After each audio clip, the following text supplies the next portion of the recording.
একটু ভূমিকম্প হলে কাঁপাকাঁপি শুরু হয়ে যায়, ঠিক কিনা? ভূমিকম্প হলে বাঁচার জন্য সব দেয় দৌড়। টেলিভিশনের কিছু লাইভ প্রোগ্রাম দেখলাম, উপস্থাপকও দৌড়, অতিথিও দৌড়। দেখেন নাই? লাইভ ব্রডকাস্টিং হচ্ছিল, কি সরাসরি সম্প্রচার। যখন দেখা যাচ্ছে চেয়ার কাঁপতেছে, উপস্থাপক দৌড়, আর মেহমানরা বসে আছে মাইক নিয়ে। কিছুক্ষণ পরে আরো কাঁপাকাঁপি বেড়ে গেল, মেহমানও দৌড়। কথা কন। 20 তলা 30 তলা দামি দামি বিল্ডিং গুলোর ফ্ল্যাটের ভেতরে যারা থাকে, তুফান শুরু হলে দেয় দৌড়। কথা কন। ভাড়াটিয়ারা দৌড়ায়, বাড়িওয়ালারা দৌড়ায় না। নিজের বাড়ি তো, এই জন্য দৌড় দেয় না। নাকি ভূমিকম্প হলে ভাড়াটিয়াও দৌড়, বাড়িওয়ালাও দৌড়? র্যাবের প্রধান দৌড়, পুলিশ প্রধান দৌড়, শুধু প্রেসিডেন্ট আর মাননীয় প্রধানমন্ত্রী দৌড়ায় না। কথা কন। বাঁচার জন্য সব দৌড়। আবার রব্বুল আলামিন বলেন, জমিনটারে সমান দেখে, কার্পেটিং দেখে মনে করো না তোমরা বেঁচে গিয়েছো। আমার দেয়া বিধান আমার জমিনে যদি কায়েম করতে না পারো, এই কার্পেটিং করা জমিনের ভেতরে আযাব আছে না নাই? এই পুরো জমিনের ভেতরে আছে আগুন আর আগুন। আগ্নেয়গিরির অগ্নুৎপাত জ্বালামুখে বিস্ফোরণ করে দিয়ে গোটা বিশ্বটারে মুহূর্তে মেসাকার করে দিতে পারে কে? এজন্য আল্লাহ ডেকে বললেন, গোলাম আমিনতুম মান ফিস সামাই আন ইয়াখসিফা বিকুমুল আরদা ফাইযা হিয়া তামুর। তোমরা কি ভেবেছো নাকি বেঁচে যাবা? আমি চাইলেই পুরো জমিনটারে কাঁপিয়ে দিতে পারি। আইয়াখসিফা বিকুমুল আরদ, খাসাফ মানে ল্যান্ডস্লাইড। খাসাফ মানে কি? ল্যান্ডস্লাইড, ভূমিধস, ভূকম্পন, আর্থকোয়েক। আছে না নাই? বাংলাদেশে তো ভূমিকম্প হয় না, না? টের পাইছেন? মাঝে মাঝে মাঝরাতে হয় না? 3টার দিকে নিজেই দৌড় দিব না বাচ্চারা লইয়া দৌড় দিব, লুঙ্গি পইরা দৌড় দিব না লুঙ্গি ছাড়া দৌড়াবো? কথা কর। এই ভূমিকম্প আছে না নাই? আল্লাহ বলে, মনে করো না জমিনটা সমতল, কার্পেটিং করে দিয়েছি। এই কার্পেটিং এর ভিতরেও আগুনের দলা আছে না নাই? আবার আল্লাহ বললেন, আমিনতুম মান ফিস সামাই আন ইউরসিলা আলাইকুম হাসিবা। নিচে যেমনি কার্পেটিং করা জমিনের ভেতরে অগ্নুৎপাত রেখে দিয়েছি, মাথার উপর থেকে আযাব দেওয়ার সুযোগ আছে না নাই? চাইলে আল্লাহ অগ্নি বৃষ্টি দিতে পারে, আগুন বৃষ্টি দিতে পারে, ঠান্ডার বজ্রপাত দিতে পারে।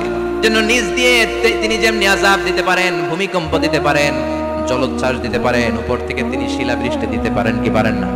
মাইথার দিয়ে কখনো শিলা বৃষ্টি হয়েছিল? হ্যাঁ, ফসল ক্ষেত শেষ করে দেয় না? ছাগল টাগল মরে যায়। ছাগল যদি ইয়াতে থাকে ক্ষেতের মধ্যে, বড় শিলা মাথায় পড়লে শেষ, মানুষও শেষ, টিনের চালও শেষ। কথা কন। এরপরে আল্লাহ যদি উল্কা বৃষ্টি পাঠায়, উল্কা যদি পড়ে, কই যাবেন? কোথায় যাবেন আপনি? উল্কা চিনেন? মহাশূন্যে বিশাল পাথরের খণ্ড ঘর্ষণ খেয়ে পৃথিবীর ভিতরে ঢুকে যায়। এই পৃথিবীতে সবচেয়ে বড় উল্কাপিণ্ড পড়েছে সাউথ আফ্রিকা। সাউথ আফ্রিকার একটা সিটি আছে, হোবা সিটি। এই হোবা শহরে 60 মেট্রিক টন ওজনের একটা উল্কা পড়েছিল, যেখানে পড়েছে পুরো জায়গাটা বিশাল খাদ হয়ে গিয়েছে। এরকম একটা উল্কা যদি এখানে পড়ে আজকে, বাঁচার উপায় আছে? যে বিল্ডিং এ আমরা থাকি, রাতের বেলায় ঘুমাই আর ধুম্মা চলে ধুম দেখি রাতে, ওই বিল্ডিং এ যদি একটা পড়ে, কথা কর। ডান্স ক্লাব গুলার উপর যদি পড়ে, পতিতালয় যেগুলো আছে ওগুলা যদি পড়ে, যেই হোটেল গুলার মধ্যে আকাম কুকাম হয় ওইটার উপর যদি পড়ে, নাকি আল্লাহর এখন দেওয়ার ক্ষমতা নাই? কথা কন। তার মানে বেঁচে গেছো, পার পেয়ে গেছো মনে করো না, নিজ দিয়েও আযাব আছে, উপর দিয়েও আযাব আছে। চিল্লায় বলেন ঠিক কিনা? এজন্য ভয় পেতে হবে একজন সত্তাকে, তিনি কে? সব ক্ষমতার মালিক কে? এজন্য তুফান যখন শুরু হয়, জলোচ্ছ্বাস যখন শুরু হয়, ঘূর্ণিঝড় যখন শুরু হয়, সিডর যখন শুরু হয়, বন্যা যখন শুরু হয়, তখন বোঝা যায় আল্লাহ কারে কয়। কক্সবাজারে যখন জলোচ্ছ্বাস হয়, মহেশখালী দ্বীপে যখন তুফান হয়, টর্নেডো হয়, জলোচ্ছ্বাস হয়, গৌতম বুদ্ধের অনুসারী যেই বুদ্ধ ধর্মের লোকেরা আছে, বুদ্ধ পাদ্রীরাও নেমে নেমে জিকির করা শুরু করে দেয়। কার? সবাই তখন পড়ে লা ইলাহা লা ইলাহা ইল্লাল্লাহু মুহাম্মাদুর রাসূলুল্লাহ সাল্লাল্লাহু আলাইহি ওয়াসাল্লাম। বিপদে পড়লে বোঝা যায় আল্লাহ কারে কয়। আমি একবার বিপদে পড়ছি, বরিশাল গিয়েছিলাম, বাসে ফিরে আসতেছি লঞ্চে, ওই লঞ্চে তুফান হয়েছিল। তখন বুঝলাম যে কি ভয়ঙ্কর অবস্থা। ওই লঞ্চের সবাই আস্তিক নাস্তিক, মুসলমান হিন্দু সবাই জিকির করা শুরু করে দিয়েছে আল্লাহ। সুবহানাল্লাহ কইবেন না? লঞ্চ যখন কেঁপে ওঠে সবাই বলে বাঁচাও। আমি বললাম কে বাঁচাইবে? ওকে হুজুর আপনি বাঁচান। আমি বললাম তাইলে আমারে বাঁচাইবো কেডা? কয় আল্লাহ। আল্লাহ ছাড়া বাঁচাতে পারে কেউ? তখন তারাও বাধ্য হয়ে পড়ে আল্লাহু আকবার। তাহলে বোঝা গেল আমাদের কোনো ক্ষমতা টমতা কিচ্ছু নাই, আসল ক্ষমতার মালিক একজন। চিল্লায় বলেন তিনি কে? সে আল্লাহ। বললেন তাবারাকাল্লাযী বিয়াদিহিল মুলকু ওয়া হুয়া আলা কুল্লি শাইইন কাদির। সুমহান সেই সত্তা যার হাতে ক্ষমতা, ক্ষমতা কার হাতে? সব ক্ষমতার মালিক আল্লাহ, তবে আমাদেরকে আল্লাহ কিছু ক্ষমতা দিয়েছে, এটা লিমিটেড। এটা কি? যেমন এই যে মাননীয় প্রধানমন্ত্রী ওনার দল নিয়ে বাংলাদেশ আওয়ামী লীগ নিয়ে যে ক্ষমতায় আসেন, কয় বছরের মেয়াদে? কোন কোন দেশে ক্ষমতায় আসে 10 বছরের মেয়াদে, আছে না নাই? আল্লাহ আসছে কয় বছরের মেয়াদে? 30 বছর, 40 বছর। আল্লাহর ক্ষমতার মেয়াদ 100 বছর, এরপরে রিনিউ করা লাগবে। এটা কথা বলেন। আল্লাহ বলেন হুয়াল আউয়ালু ওয়াল আখিরু ওয়াল যাহিরু ওয়াল বাতিন ওয়া হুয়া বিকুল্লি শাইইন আলিম। আমি প্রথম, আমি শেষ, আমি প্রকাশ্য, আমি গোপন। ঠিক কি না?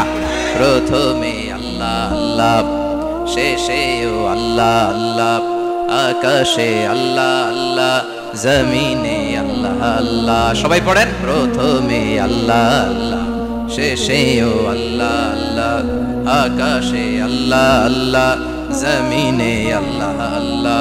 নিখিল জাহান গায়ে গুণগান তার নামে গায়, আমরাও গাহি তাআলা হামদে বারি তাআলা, হামদে বারি তাআলা, হামদে বারি তাআলা। সুবহানাল্লাহ পড়েন। আল্লাহ বলে আমার ক্ষমতা তোদের মতো 5 বছরের মেয়াদে না, 10 বছরের মেয়াদে না, 20 বছর 30 বছরের মেয়াদে না, আমি চিরকালের জন্য ক্ষমতার চেয়ারে বসা। চিরকালীন মেয়াদ, সৃষ্টির সূচনার আগ থেকে তিনি আছেন, অনাদিকাল পর্যন্ত তিনি থাকবেন। তার ক্ষমতার মেয়াদ আনলিমিটেড মেয়াদ। চিৎকার করে বলেন ঠিক কিনা? আবার পৃথিবীর অনেক দেশে দেখবেন ডেমোক্রেটিক সিস্টেমে, আমাদের দেশেও তো গণতান্ত্রিক সিস্টেমে ভোটাভুটির মধ্য দিয়ে ক্ষমতায় আসে না? যাদেরকে ভোট দেওয়া হয় বেশি তারা ক্ষমতায় চলে যায়। আল্লাহ তো ভোটে আসছে ক্ষমতায়, কথা কন। তো কেমনে আসছে? কারচুপি করে। কথা বলেন। আল্লাহ ভোটে আসা লাগে নাই, কেউ তাকে ভোট দেওয়া লাগে না। আবার অনেক দেশে আছে মোনার্কি সিস্টেম, রাজতন্ত্র, রাজার পোলা রাজা। আল্লাহর বাপ ছিল রাজা, এই জন্য আল্লাহ রাজা। কথা বলেন না, আল্লাহ রাজতন্ত্রের সিস্টেমে আসে নাই। আবার অনেক দেশে আছে ডিক্টেটরশিপ, একবার ক্ষমতা পাইলে মাগার চেয়ার ছাড়ে না, আছে না নাই? 20 বছর 30 বছর চলতেই থাকে, আছে না নাই? আল্লাহ কি এই সিস্টেমে আসছে? আল্লাহর ক্ষমতার সাথে পৃথিবীর কারো ক্ষমতার কোনো মিল নাই। চিৎকার করে বলেন ঠিক কি না? আবার অনেক দেশে কোয়ালিশন করে ক্ষমতায় যেতে হয়, জোট করে। জোটের রাজনীতি এদেশে আছে না নাই? 4 দলীয় জোট, 10 দলীয় জোট, 14 দলীয়, 18 দলীয়, 20 দলীয়, মহাদলীয়, মহাজোট, সামনে হবে মহাজোট। কথা ঠিক কিনা বলেন? তো আল্লাহ কিরকম জোট করে আসা লাগছে? কথা বলেন। তার মানে আল্লাহর ক্ষমতা আমাদের ক্ষমতা এক নয়। আবার পৃথিবীর অনেক দেশে গণ অভ্যুত্থানের মাধ্যমে অনেককে ক্ষমতা থেকে নামানো হয়, ঠিক কিনা? গণ অভ্যুত্থান হয় না? সেনাবাহিনীরা কু করে না? মিলিটারি কু করে ক্ষমতা থেকে নামায়। তো আমরাও যদি আল্লাহর বিরুদ্ধে একটা আন্দোলন করি, আল্লাহ তো নেমে যাবে, নামানো যাবে না? আচ্ছা, আমরা পারলাম না। জিনেরা যদি আমাদের সাথে যোগ দেয়, মানুষ জিন ভাই ভাই, আল্লাহর রক্ষা নাই। কথা বলেন, তাও পারা যাবে না। ফেরেশতারাও যদি কয় আমরাও মানি না, তাইলে তো শেষ আল্লাহর গদি।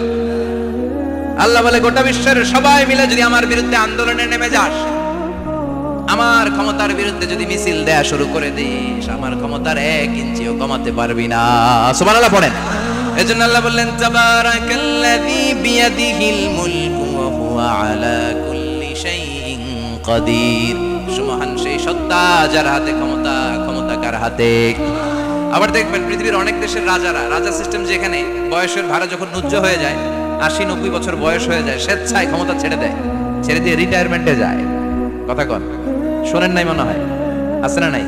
অনেক রাজা স্বেচ্ছায় ক্ষমতা ছেড়ে দিয়ে রিটায়ারমেন্টে যায়, বয়সের ভারে নুজ্জ। তা আল্লাহ তো ওই কবে থেকে ক্ষমতায় বুড়ো হয়ে গেছেন এখন। কথা কন। এখন আল্লাহর চলতে লাঠি লাগে, আগের মতো ক্ষমতা নাই। চোখে সানগ্লাস লাগে, পাওয়ারওয়ালা গ্লাস ছাড়া আল্লাহ মনে হয় দেখে টেকে না। কথা কন। যে ফেরাউনকে আল্লাহ সাগরের জলে ডুবিয়ে মারলো, যেই নমরুদকে আল্লাহ শেষ করে দিল, যেই কারণকে আল্লাহ শেষ করে দিল, সেই আল্লাহ আজও আগের ক্ষমতা নিয়ে আছে না নাই? এজন্য বিয়াদিহিল মুলক, তার হাতে ক্ষমতা। ওহু আলা কুল্লি শাইইন কাদির। তিনি চাইলে সব করতে পারেন। তিনি রাজারে প্রজা বানাতে পারেন, প্রজারে রাজা বানাতে পারেন, ধনীরে গরিব বানাতে পারেন, গরিবরে ধনী বানাতে পারেন। তিনি সাগরকে মরুভূমি করতে পারেন, মরুভূমিকে দরিয়া করে দিতে পারেন। তিনি কে? ওয়া হুয়া আলা কুল্লি শাইইন কাদির। তিনি যেটা চান সেটাই করতে পারেন। চিল্লায় বলেন ঠিক কিনা?